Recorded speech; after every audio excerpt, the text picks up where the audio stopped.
For over 45 years, I had these pair of shoes stored away from when I last ran college cross country.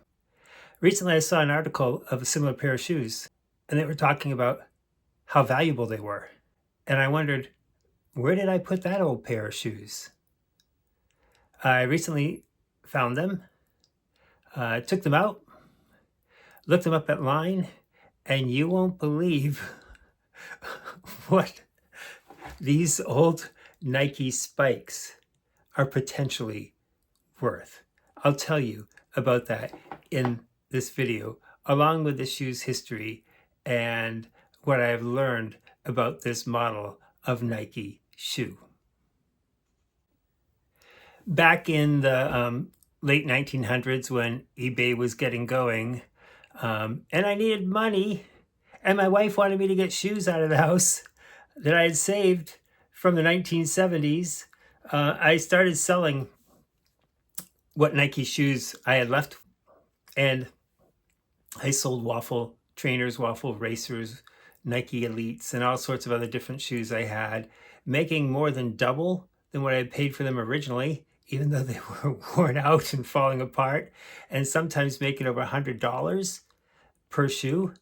And I sold all my old Nikes except for that pair there because it was mud encrusted spikes, and I'm really glad I didn't chuck them and held on to them at the bottom of a box with a few other things. What these are ultra rare Nike America's track spikes. I've learned there are two versions of this spike, and I first started looking for these about after I read an article a few weeks ago about a pair that looked just like mine being sold by Soothbay's auction house for over $5,000. I said to my wife, I think I have those shoes somewhere in the house. Finally had some free time and I found them. But I noticed a difference. The ones that were being sold on Soothbay's had a different configuration than mine. The front of the spike had a sway going all around the toe area, I guess for better longevity and to decrease wear and tear. This one does not. It just has a nylon strip going from the shoelace area down to the front of the shoe. So it's a little different pair than that. And it also means it's an earlier version of the Nike America's spike. According to this graphic, I have the pre-1974 Nike America's spikes.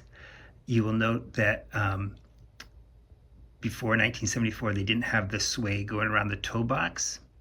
Also, both the pre and post 1974 had lowercase Nike written on the tongue, and both were made in Japan.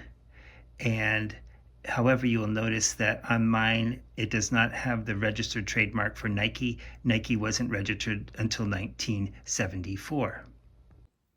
Now, first off, the Nike Americas come from about the mid-1970s, when Nike was just starting out in the shoe business. It wasn't the big global conglomerate it is now.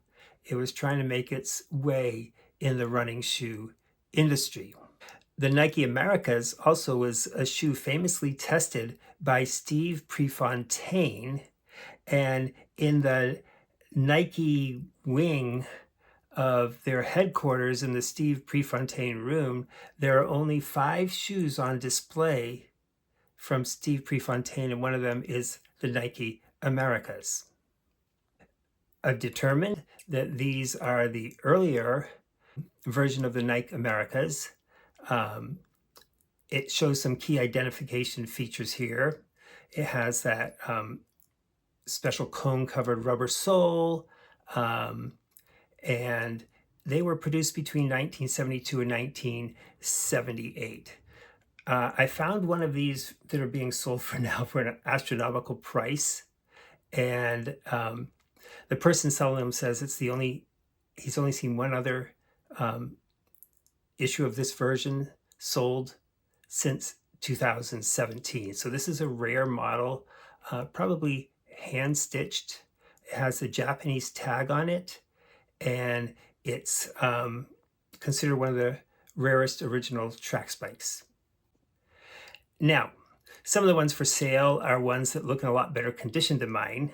However, what I know is that, and one reason why I haven't tried to sell these before is because they have Chicago mud on them from my 1980 cross-country season in college, and they just looked old and messy because of that mud, and I never cleaned them off, and now I'm told don't ever try to clean them off, it may harm the shoe.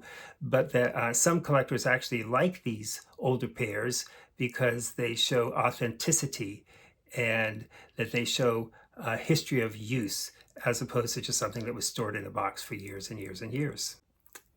Now I have some photos from my senior year of running for Wheaton College, and I just need to say I was a below average runner. I didn't make varsity to my senior year at Wheaton, and I worked very, very hard for that. I had lots of enthusiasm, not a whole lot of talent compared to other runners on the team, but I was able to run for the varsity team. And I have some photos in these shoes if you look closely. They were hand given to me. I'll tell you that story a little bit later. But in this one here, I'm running the Loyola Lakefront Invitational in Chicago. And you'll see I have a shirt with blue rings around the sleeves. And when I found my shoes, I also found the old shirt I was wearing in the photo. This is from the 1978 race. Sorry, I tripped 2 weeks ago running a trail run, and I broke my humerus here, fractured it in multiple places, and I can't even lift that arm. It's still pretty useless. I'm still a runner who loves to run. Maybe not so good on the trails or cross country like we did in college. How did I come upon a pair of spikes in 1980 that were probably made by Nike in 1974? Well, at the start of that, my senior season, Coach Jim Whitna handed me this pair of spikes and said they used to belong to Danny Henderson, a runner who had just graduated from Wheaton College and one of the most legendary Division III runners in history. Just one incidental about Danny, who recently passed away at the end of 2024, that Danny in 1978 won the Division III National Cross Country race.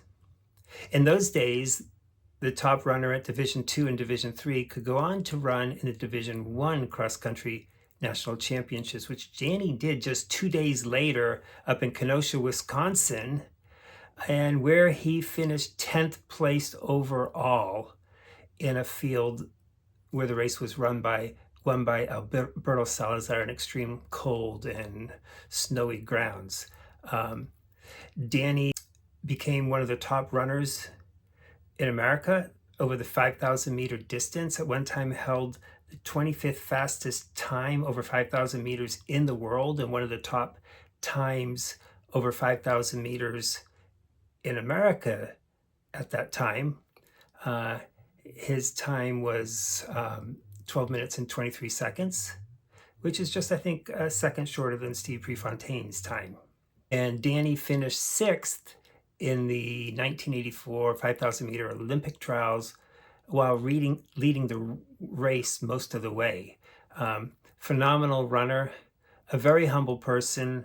I don't have a photo that shows him running in these spikes, so I don't know if he actually ran in them or they were actually his, but that's what I was told.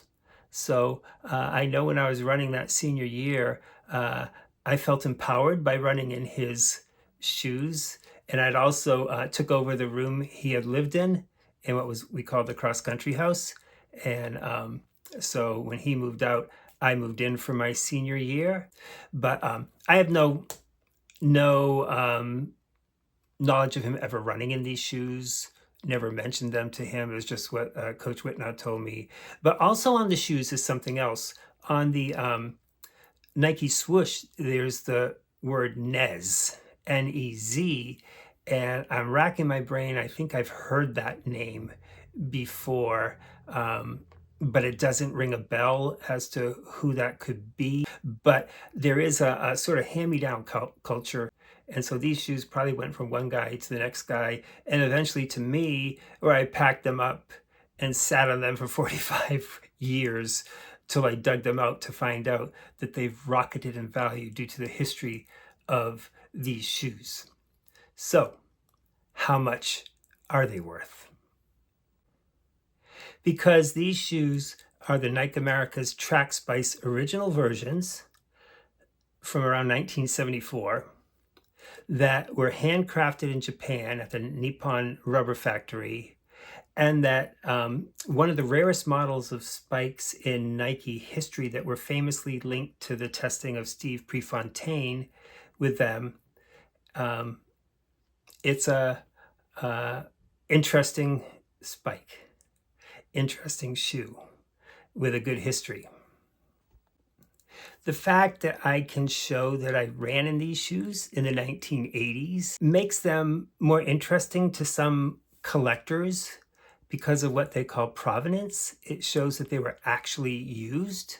Unfortunately, I wasn't a great runner, so no one really cares about me, but the fact that I have a shirt from that time and photographs from that time make it more compelling as an artifact from the 1970s. Now, AI told me, because of all these things, that they are probably worth in the range, you ready for this? From $4,000 to $8,000.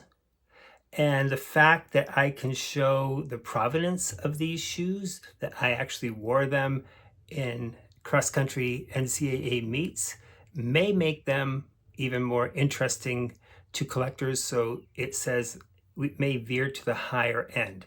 Now, I did find a couple auctions. I think they're still ongoing. The Soothbay's auction has the newer pair of these for $5,000.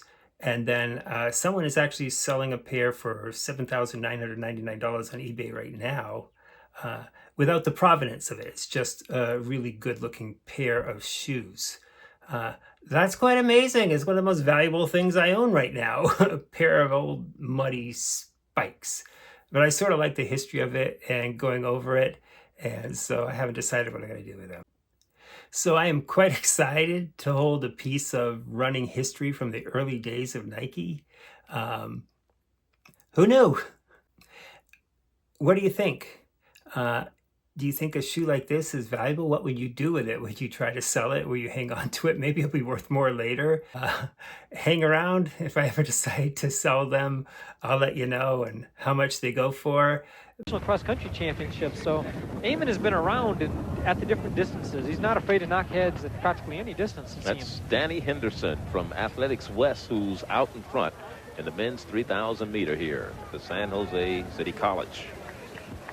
There's Eamon moving up on the outside in the white top and red shorts. He's right in about third place now. And Eamon likes to be in striking distance. I think he'll never take the lead, though. He wants to go as slow as possible, and then he likes to unleash that kick of his. He's a little like Henry Marsh in that regard. He can really shift the gears all the way down to fourth or fifth in the final stretch there.